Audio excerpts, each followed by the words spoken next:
is the newscasting of Group 2 about Mangyan's culture. I am the reporter Aubrey Montemayor with this breaking news. I will be right back after discussing. Introduction. The term Mangyan is an umbrella term that refers to several indigenous communities on the island of Mindoro in the Philippines. History. The Mangyans were once the only inhabitants of Mindoro. Being coastal dwellers at first, they They have moved inland and into the mountains to avoid the influx and influence of foreign settlers, such as the Tagalog, the Spanish, and their conquest and religious conversion, and raids by the Moro. Topic: What are the Mangyans best for known? The single most impressive distinction of the Mangyans as a whole is their continued use of a native Indic-based script or syllabary for writing their ambahan or urukay, a form of poetry, and for song, these are written by stylus or knives of bamboo. The Iraya Mangyan are an indigenous group residing in Puerto Galera who for generations have safeguarded and continue to breathe life into the art of needle weaving. Traditionally crafted into basket, the Iraya Mangyan have developed The Mangyans' single most striking distinguishing feature is their continuous use of a native Indic-based script or syllabary for composing their ambahan or urukay, a type of poetry and songs.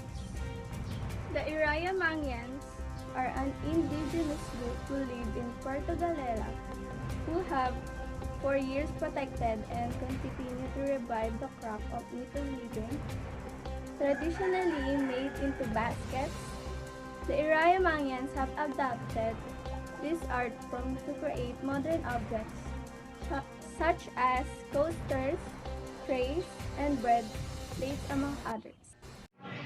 a large Muslim ethnic group in the Sulu archipelago, primarily reside the Philippines and have significant migrant communities in Malaysia and Indonesia.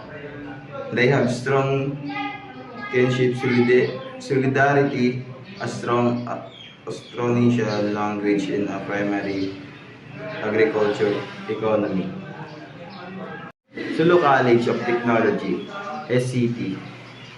Graduates are preparing for professional careers thanks to their dedication of education. SCT equips graduates with skill for Filipino and Muslim, preparing them for 21st century world.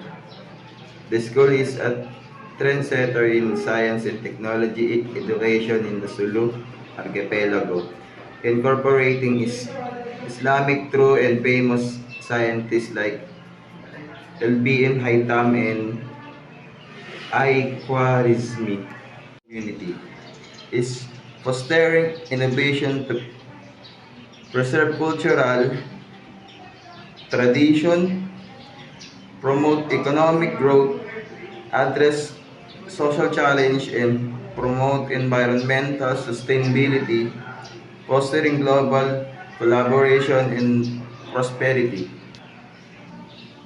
Community involvement in innovation can enhance cultural preservation, economic development, and social progress by integrating traditional knowledge with modern technology, addressing local challenge, and promoting entrepreneurship, skill developing, and global collaboration.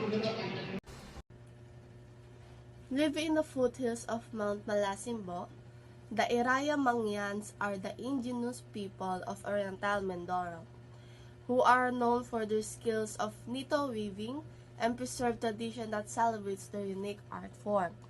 So the Iraya Mangyan are one of the indigenous people or group that found in the island of Mindoro in the Philippines.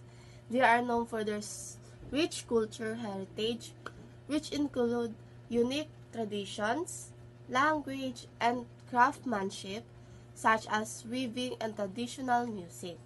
So the Iraya Mangyan have deep connection to their ancestral lands and face challenges related to land rights, cultural preservation, and socio-economic development. So the efforts are being made to support the empower indigenous communities like the Iraya Mangyan to preserve their tradition and the way of their life, while also being addressing their needs and aspirations in rapidly changing the world. Despite these efforts, Mangyan communities continue to face challenges such as poverty, limited access to education and healthcare, and efforts to address this issue often involve collaboration between government agencies like NGOs and the Mangyan themselves to ensure that their rights and cultural identity are respected and protected. One aspect that stands out is their oral tradition, which serves as repository of their history, like beliefs and values, through like epic poems, folk tales, and songs. So the Mangyan passed down the knowledge from generation by generation, preserving their cultural heritage, modernization, and external influence. So the Mangyan people is essential step. Actually, they are essential step to recognize their rich cultural heritage, like resilience and contribution to the Philippine society. Their unique costume, languages, and tradition deserve appreciation and respect, highlighting their diversity and complexity of indigenous cultures in the Philippines.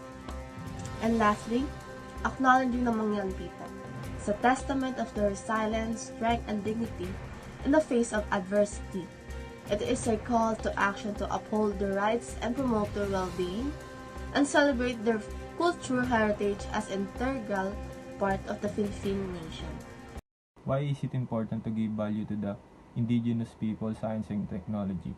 Of course, their resources, expertise, and knowledge are critical to the development of these sectors. Traditional knowledge and skills can be preserved by incorporating indigenous science and technology into education. Indigenous wisdom, traditions, and cultures can offer insightful analysis and practical solutions to the environmental issues.